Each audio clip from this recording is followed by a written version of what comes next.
Hi everyone, it's Gene Calderon here, coming from my office again and putting together some more videos about things we'd like to be able to share. Really wanting to get back into producing videos or something simple just like this, just sitting in my office and sharing a little bit. A lot of times when I put all these things together, it's just so much. I can only give little snippets at a time. Being Sunday, what I wanted to look at was what I called Sunday science. And that's really where we took a look at some of the scientific evidence that really supports why we believe what we believe. And the Bible is filled with fundamentals of science about 3,000 years ahead of its time.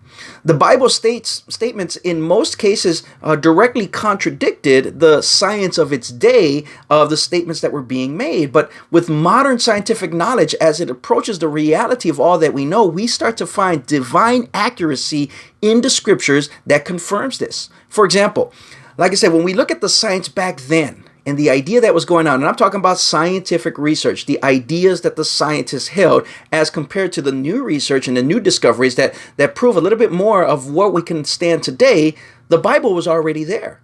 For instance, the earth being round. Now, I know there's still some people out there who would argue against that fact, but the majority of the scientific scholars, the astronomers, the cosmologists will tell us in fact that the earth is round. Okay, but at one point, many people believed that the earth was actually flat.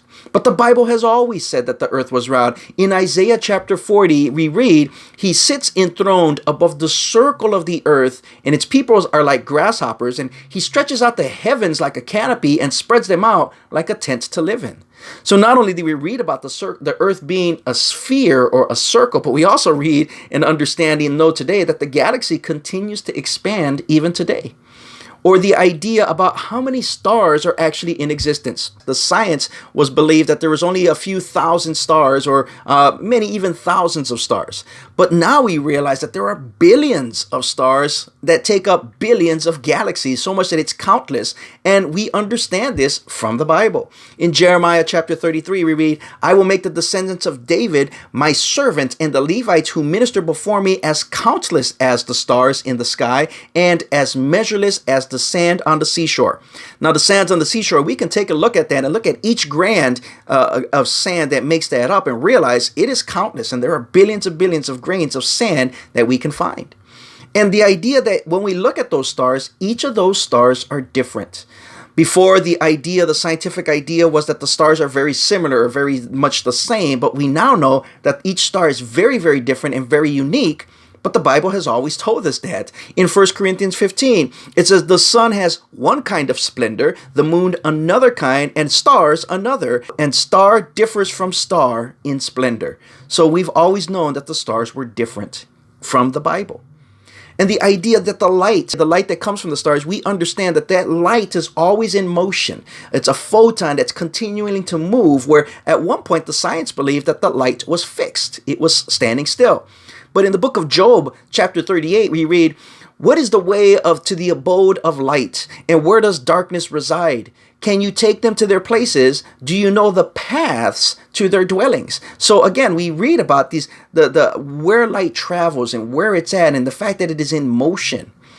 And when we talk about the wind moves in cyclones, not straight as many of us maybe feel or understand, but it moves in cyclones. And again, we read about this in the Bible, Ecclesiastes chapter 1, where it says, "Blowing toward the south, then turning toward the north, the wind continues swirling along, and on its cyclical courses, the wind returns." So we read about that, we understand that, and we know that the wind has a particular motion that it travels in, and we see that found in the Bible. What about the life-giving blood, or that the blood was the life and the healing of the body? You know, at some point, they used to try to say, hey, you have to bleed it out. Or they would even bleed patients in order to get the sickness out of somebody. But we've always known that the life was in the blood. So Leviticus chapter 17 says, "For the life of the flesh is in the blood, and I have given it to you on the altar to make atonement for your souls. For it is the blood by reason of the life that makes atonement." So we understand that life isn't just a metaphor. That blood is not just a metaphor for life, but it in fact is where life resides. So For centuries, theories about science were usually pressed against the book of Genesis or the Bible about origins and the development of the earth and even life on earth. But since the science has progressed even beyond those theories, and now we're starting to see more of it starting to agree with what we read about Genesis 1 and the beginnings of the earth and the description of the events and even the order of those events, the possibility that Moses, who is credited with writing the book of Genesis, the credibility of him being able to write something like that over 3,400 years ago, there's no way that he could have guessed all of these details. The statistics would be completely against him about getting all these things right. But we see many fundamentals of science, in many more than the ones I've just mentioned, that actually confirm that the Bible was accurate in its description of the natural world around us. So under scientific investigation, the Bible has proven itself undoubtedly to be correct in many areas that were beyond its time. There's no other book in ancient or modern history that can make that kind of claim. So we got to consider that and take that into mind, and also keep in mind that the Bible is like no other book that's ever been written through men by God. So again, the creator of all things was able to give us, impart wisdom onto us so that we can understand it. So I hope you enjoy this. I hope this helps a little bit, but this is just kind of a little kickstart for us to be able to dig a little deeper. When we read things in the Bible and we see things about science, we can understand that there's not a conflict.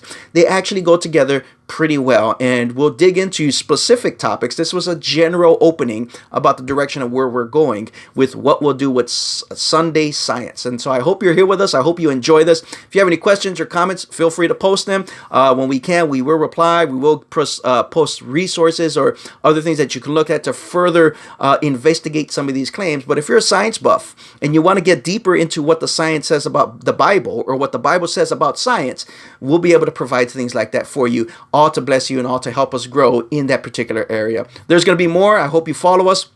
My name is Gene Calderon. I am the regional director in Indiana for Ratio Christi. I am a leader at Freedom Church East Chicago. I am partnered with the Lake County Right to Life. And all of these are just ministries that we work in here in Northwest Indiana. And feel free to come out and join us for anything that we do or we host. Go to our website. Follow me on Twitter, Instagram, YouTube, Facebook, or just the website of ratiochristi.org. All of that will be provided down below. And if you want to support a local missionary, that's what I am. I am out there working in the fields of student universities and student classes, really trying to help our students be equipped about knowing why we believe what we believe, and being able to share those beliefs in a winsome way with their friends, with their peers, with skeptics, or anyone that they might come across, making disciples of all nations. So if you'd like to be able to support that, there is a donation page that, again, I will provide a link for, and really would help us out to be able to continue to do what we do here at Northwest Indiana, or even our local churches. God bless you. I hope this was a blessing to you.